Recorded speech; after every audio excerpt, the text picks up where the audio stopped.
पुरुष आयोग के लिए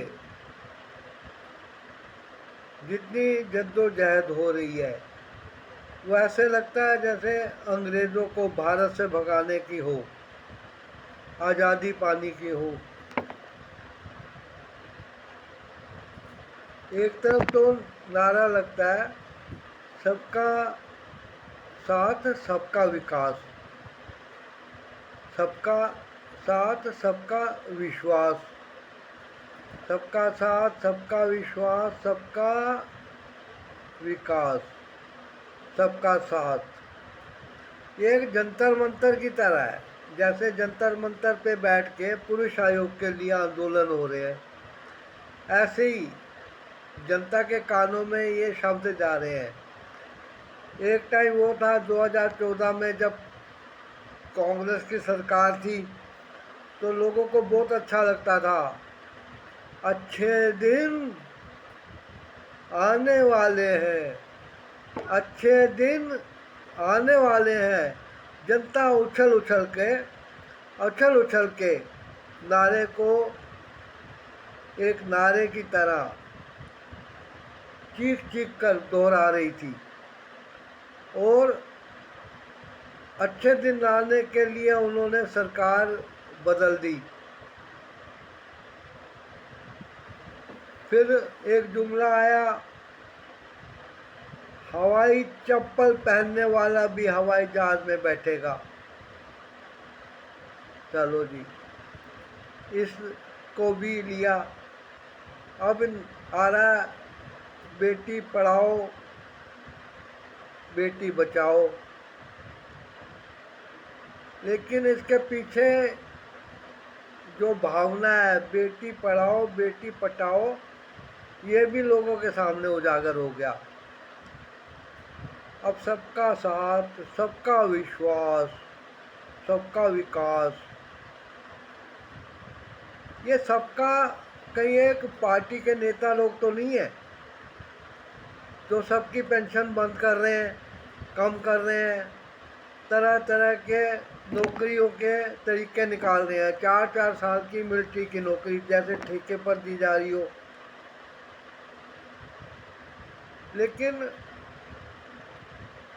पार्लियामेंट हाउस में बैठ के अपनी सैलरी, अपने भत्ते, अपने पेंशन, इस पे चुपचाप पॉजिटिव वे में उसमें कुछ कटौती नहीं होती है, उसमें कोरोना का कोई गलत असर नहीं हुआ, साइड इफ़ेक्ट नहीं हुआ। जो हुआ आम जनता पे, वोट पाने वालों पे सब ठीक है, वोटर्स के लिए सारा नुकसानदायक है। पैसे लेके करोड़ों का घपला करके लोग विदेश को भाग जाएं और बैंक में कानून में खाते बंद कर करके उन खातों में जमा पूंजी भी किसी और खाते में जाने लगे। अब पुरुष आयोग के लिए क्या संकेत दिया गया सुप्रीम कोर्ट को कि सुप्रीम कोर्ट ने भी इस पर ध्यान देने की जरूरत नहीं समझी है। संविधान के अनुसार, संविधान की शर्त खा के अगर सरकार बनती है, मंत्री बनते हैं, विधायक, पार्षद और सब बनते हैं, तो फिर संविधान में लिखा हुआ है कि कौन कौन सी चीज़ें सरकार के अंडर नहीं आएंगी। जैसे न्यूज़ मीडिया वगैरह, इनमें सरकार का हस्तक्षेप नहीं होना चाहिए, न्यायपालिका में नहीं होना चाहिए, कार्यपालिका में नहीं होना चाहिए। लेकिन आड़े तिरछे रूप से सारे प्रभाव पड़ रहे हैं। अब पुरुष आयोग की ज़रूरत है, लेकिन उस ज़रूरत को कौन पूरा करेगा? सरकार पूरा करेगी। अगर सबका साथ है तो सबका साथ देने के लिए क्या पुरुष नहीं है? पुरुष साथ नहीं देते हैं। सबका विकास, तो क्या पुरुषों को विकास की जरूरत नहीं है? सबका विश्वास, तो क्या पुरुष जो अपनी पत्नियों के झूठे केसों के कारण पीड़ित हैं, क्या उनको विश्वास नहीं चाहिए कि उनके लिए भी कोई कानून बनेगा? पुरुष आयोग की डिमांड ठंडे बस्ते में डाली जाती रही है। ना जाने इसको फ्रेम करके सरकार का क्या नुकसान हो जाएगा और अब क्या फ़ायदा हो रहा है। ये तो नहीं है कि महिलाओं के इस तबके को वोट बैंक की तरह यूज़ किया जा रहा हो। अब कौन वोट बैंक नहीं है? जाति प्रथा वोट बैंक है। देखिए, अब रिजर्वेशन जो है एससी और एसटी, ओबीसी, इनके लिए रिजर्वेशन है। जहाँ आप देखिए भारत में इस एससी एसटी ओबीसी एक्ट वगैरह के आने से पहले, इस रिजर्वेशन से पहले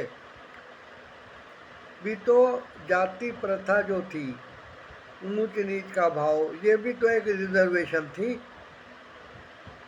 अभी जो जाति बाल काटने का काम करती थी उसका पूरा उसी पे रिजर्वेशन था। जो साफ सफाई करती थी उसका उस पर रिजर्वेशन था।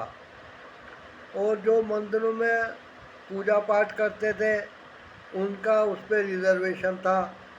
और जो देश की रक्षा के लिए युद्ध के एक मैदान में वीर गति को प्राप्त होते थे, वो क्षत्रिय, वो भी उनका एक रिजर्वेशन था। रिजर्वेशन प्रथा जो पहले थी उसको बुरा माना गया और नई किस्म की आई। अब समाज को बांटने के लिए ऊंच नीच की भावना पैदा की जाती है। कभी रेलवे स्टेशन पर रिजर्वेशन में टिकट लेने की लाइन में महिलाओं को कभी लाइन में नहीं लगना पड़ता था। वो जब चाहे कितनी भी भीड़ हो, जब विंडो पे पहुंचती थी तो उसको कोई भी पुरुष टिकट लेने से या रिजर्वेशन कराने से नहीं रोकता था।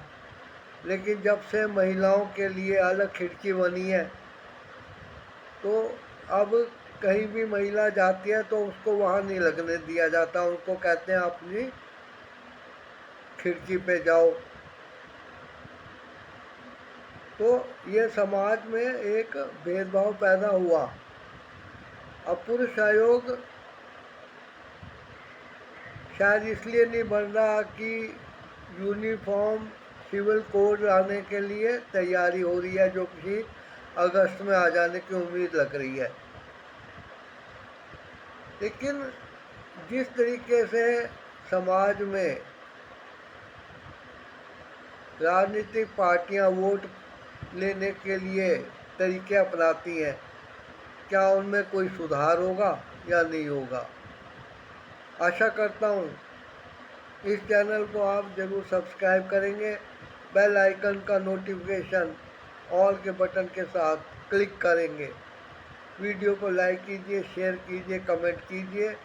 और पुरुष आयोग जल्दी बनने की कोई उम्मीद नहीं है, ये सोचते हुए आंदोलन को ठंडा मत पड़ने दीजिए।